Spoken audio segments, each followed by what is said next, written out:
ಭಾರತೀಯ ಕ್ರಿಕೆಟ್ ತಂಡದ ಮತ್ತೊಬ್ಬ ಆಟಗಾರನ ದಾಂಪತ್ಯ ಬದುಕಿನಲ್ಲಿ ಬಿರುಗಾಳಿ ಎದ್ದಿದೆ. ಹೌದು, ಟೀಂ ಇಂಡಿಯಾ ಮತ್ತು ಐಪಿಎಲ್ ಚೆನ್ನೈ ಸೂಪರ್ ಕಿಂಗ್ಸ್ ತಂಡದ ಸ್ಪಿನ್ನರ್ ಆಗಿರುವಂತಹ ರಾಹುಲ್ ಚಹರ್ ಅವರು ತಮ್ಮ ಪತ್ನಿ ಇಶಾನಿ ಜೋಹರ್ ಅವರಿಂದ ಡಿವೋರ್ಸ್ ಪಡೆದಿದ್ದಾರೆ. ಈ ಬಗ್ಗೆ ಅಧಿಕೃತವಾಗಿ ಚಹರ್ ಸಾಮಾಜಿಕ ಜಾಲತಾಣದಲ್ಲಿ ಮಾಹಿತಿಯನ್ನ ಹಂಚಿಕೊಂಡಿದ್ದಾರೆ.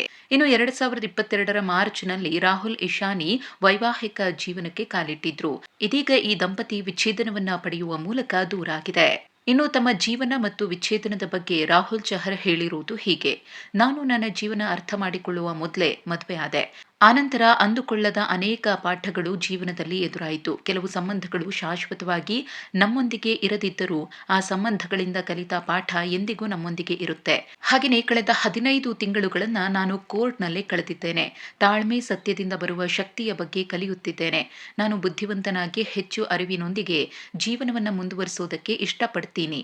ಈಗ ಅಧಿಕೃತವಾಗಿ ಅಧ್ಯಾಯ ಕೊನೆಗೊಂಡಿದೆ ಅಂತ ಹೇಳಿ ರಾಹುಲ್ ಚಹರ್ ಬರೆದುಕೊಂಡಿದ್ದಾರೆ.